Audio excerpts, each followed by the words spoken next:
Hello, friends. In this video, we want to share the stories of people who have recently left this world.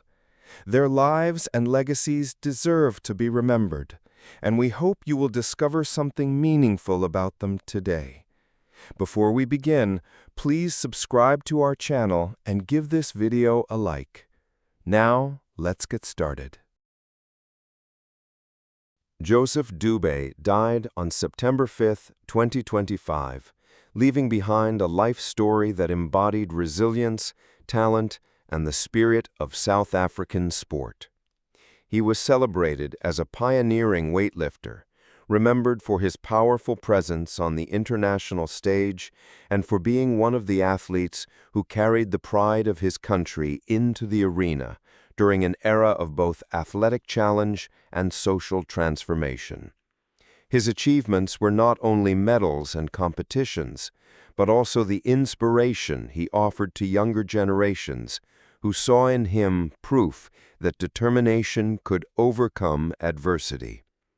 Born in 1944 in Durban, South Africa, Joseph Dubet grew up in a modest household where physical labor and discipline were part of daily life. From a young age, he was drawn to physical activity, fascinated by strength and endurance. While his peers gravitated toward more common sports, Dubet found himself captivated by the art of weightlifting, the precision, the technique, and the ability to push the human body to its absolute limit. His education was shaped both in school and outside of it, where the grit of everyday life formed a toughness of spirit that became the foundation of his athletic journey. As a teenager, he trained with whatever equipment he could find, often improvising weights and routines. These early steps were difficult, but they sharpened his commitment and fueled his desire to test himself against the best. With guidance from local coaches who recognized his raw potential, Dubet began to refine his technique and enter local competitions. By the time he reached adulthood, his talent was undeniable, and he had risen to represent South Africa on the international weightlifting stage. Life after competition was not without its challenges. Dubet worked to balance the recognition of his athletic successes with the quieter responsibilities of life, family, and community. He remained connected to the sport he loved, often attending events and speaking about the discipline and perseverance required to succeed. His voice was steady, filled with the authority of experience, and he was regarded as an elder statesman of weightlifting in South Africa. In his final days, Joseph Dubet was surrounded by the respect of both his peers and the younger athletes who looked to him as a role model. His death marked the end of a remarkable journey, but not the end of his influence into the annals of international sport. With his passing, we mourn the loss of a champion, a mentor, and a symbol of determination. May he be remembered not only for his feats of strength, but also for the strength of his heart and the legacy of inspiration he leaves behind. Stefano Benni died on September 9, 2025, in Bologna, his beloved hometown, at the age of 78 after a prolonged illness. Benni was celebrated for his vibrant satire and imaginative storytelling that earned him the reputation of being Italy's preeminent master of tragicomic fantasy. With over 2.5 million books sold in his homeland and translations into more than 20 languages, he left a mark both commercially and culturally. His debut, Bar Sport, 1976, forged an enduring cultural archetype of the provincial Italian bar, a quirky stage where grotesque characters paraded their whims and eccentricities. He followed with a series of critically acclaimed works, Terra, Elianto, La Compagnia dei Celestini, Baul, Comici Spaventati Guerrieri, Spiriti, Saltatempo, and Margarita Dolcevita, each bursting with neologisms, wordplay, and sharp societal insight. Born on August 12, 1947, in Bologna, Benni grew up in a city that shaped his literary sensibility. He began writing for comic magazines like Il Mago, publishing part of Bar Sport in serial form, and later contributed to satirical publications such as Cuore, Tango, and mainstream outlets like L'Espresso, Panorama, La Repubblica, and Il Manifesto. He also collaborated with Beppe Grillo in television, penning sketches that stirred political controversy and showcased his fearless sense of humor. In the mid-1980s and 1990s, Benni branched out into film. He co-wrote Topo Galileo, 1887, and co-directed Musica per vecchi animali, which was adapted from his novel Comici spaventati guerrieri and featured icons like Dario Fo and Paolo Rossi. Alongside the jazz pianist Umberto Petrin, he explored another creative medium with Misterioso, Viaggio nel silenzio di Thelonious Monk. The depth and diversity of his work reflected a restless imagination and deep empathy for the absurdities of society. Stefano Benni's imagination thrived on paradox. He crafted whimsical worlds populated by fantastical beings, yet his satire cut deeply into the reality of contemporary life, media manipulation, political absurdity, and consumer culture. Critics and readers admired how his playful language masked a profound and sometimes melancholy worldview. For decades, he inspired younger writers and readers, all enamored with his blend of humor, heart, and invention. In his final days, frail and largely withdrawn from public life, Benni faced the loss of speech, a cruel irony for a man whose art depended on words. Yet his spirit remained intact, playful, incisive, and profoundly humane. We mourn not merely the passing of an Italian literary giant, but the silence of a voice that made us laugh, reflect, and recognize ourselves in a world filled with absurdity. May his words continue to dance across pages and minds, and may his imagination live forever among us. Robert K. Corbin died on September 9, 2025, closing the final chapter of a life that deeply shaped the political and legal landscape of Arizona and left a lasting imprint on American public life. He was most widely known for his role as Arizona's Attorney General, a position he held longer than anyone else in the state's history, from 1979 to 1991. Through those 12 years, Corbin became a symbol of integrity, prosecutorial strength, and an unyielding defender of justice. Later, as president of the National Rifle Association in the early 1990s, he further underscored his devotion to issues of rights and responsibilities that extended beyond state borders.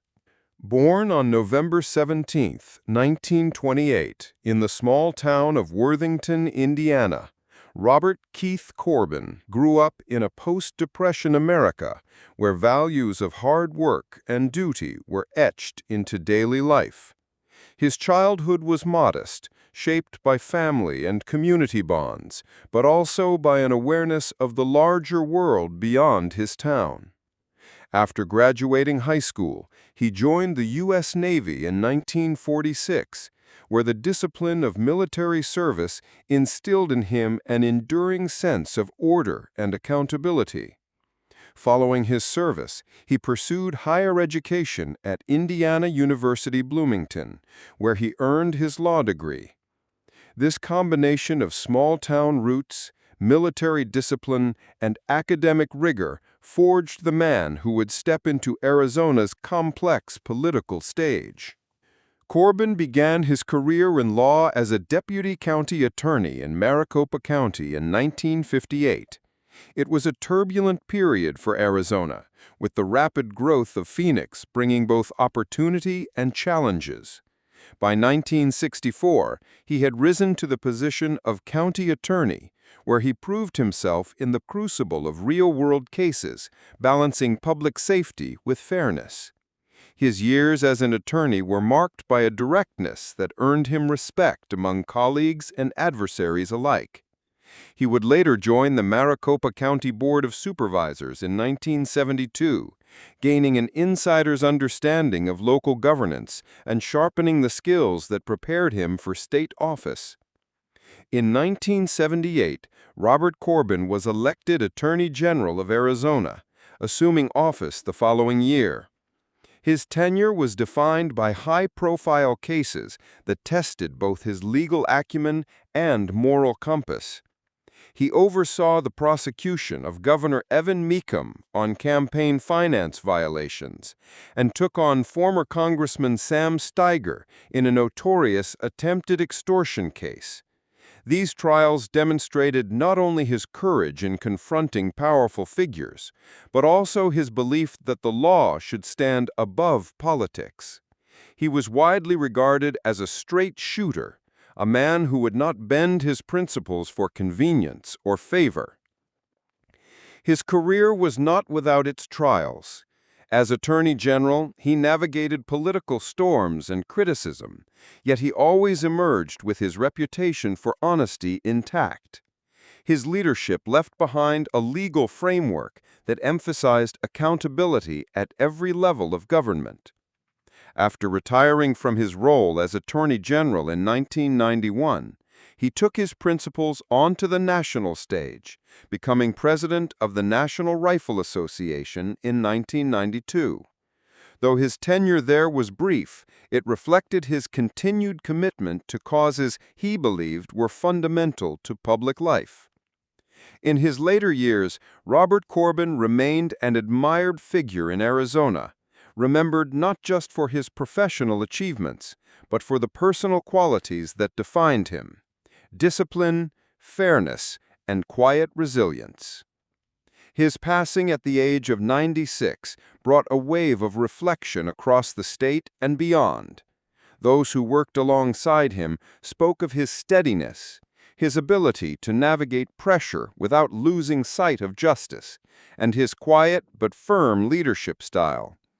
As we remember Robert K. Corbin, we mourn not only the loss of a man, but of a voice that once stood unwavering against corruption, injustice, and compromise of principle.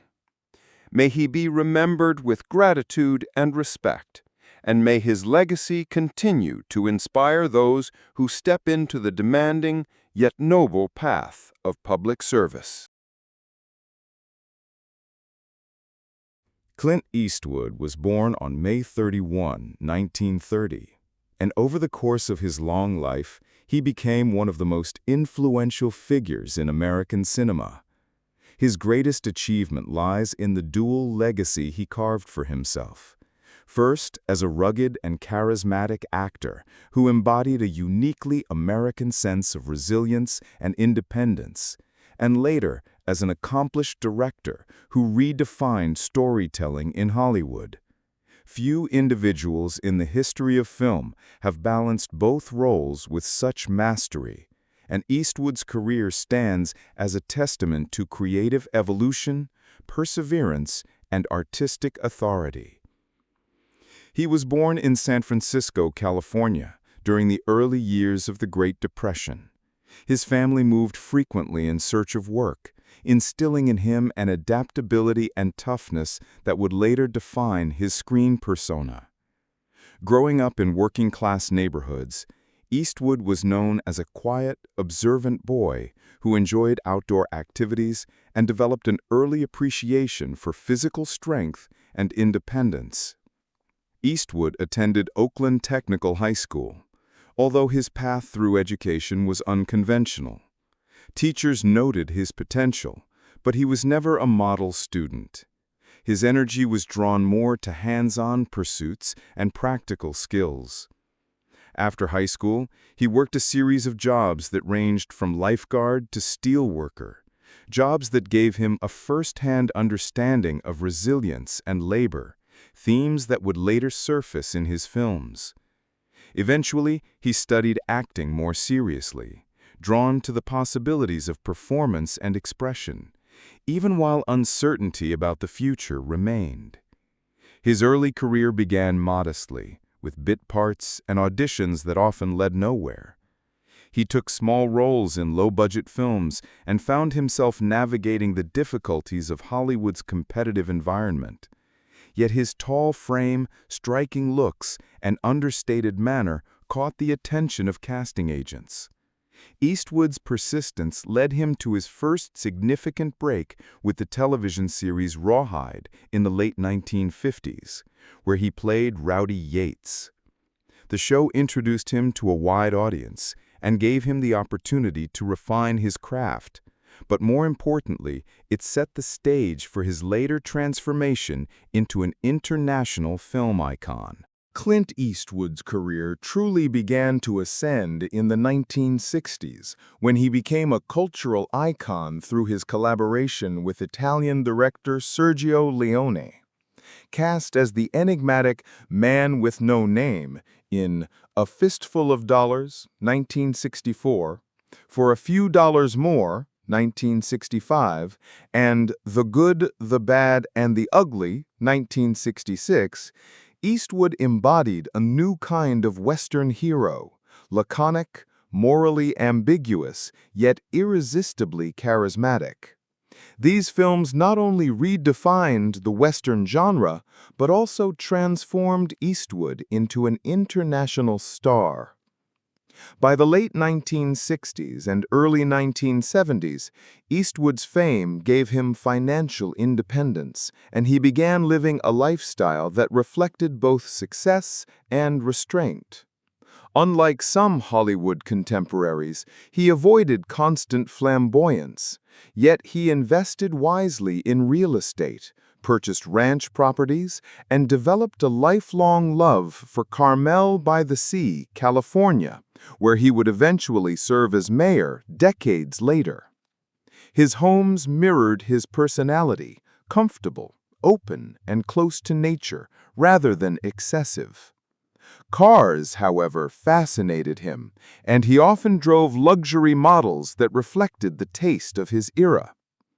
During his 30s and 40s, Eastwood was deeply immersed in work, but also carved out time for leisure. He was an avid golfer and relished the privacy of outdoor sports. His ranch became both a retreat and a working environment, where he could escape the demands of Hollywood and embrace the physical, grounded lifestyle that had always appealed to him. Friends often recalled his discipline. He rose early, kept a strict routine, and preferred moments of quiet reflection to the typical party circuits of Los Angeles. The 1970s marked a new chapter as he created the iconic character Harry Callahan in Dirty Harry, 1971. The role amplified his status, cementing him as a figure who represented both rugged justice and controversy. Success brought him immense wealth, and he became one of Hollywood's most bankable stars. By the time he reached his 50s, he had already transitioned into directing, shaping projects with a vision that fused economy, realism, and emotional gravity. Off-screen, Eastwood's life was a blend of discipline and indulgence. He enjoyed good food, fine wine, and quiet evenings with music, particularly jazz, a genre he loved passionately and later supported as a director and composer. His relationships often attracted public attention, yet his private side remained centered on his children, his work, and his land. Unlike many stars who lost themselves in excess, Eastwood balanced the allure of wealth with an enduring attachment to simpler roots. By the time he was approaching 60, Eastwood had reached a unique plateau. He was not only a star of global renown, but also an emerging auteur, respected for his ability to reinvent himself. His choices reflected confidence and maturity. He had lived through the temptations of fame, made his mark with defining roles, built a secure financial foundation, and positioned himself to shape his artistic legacy on his own terms. In his later years, Clint Eastwood's life unfolded as a profound mixture of resilience, reflection, and vulnerability. Age, though it had long seemed powerless against his towering presence, eventually began to impose its rhythm. He struggled with recurring ailments.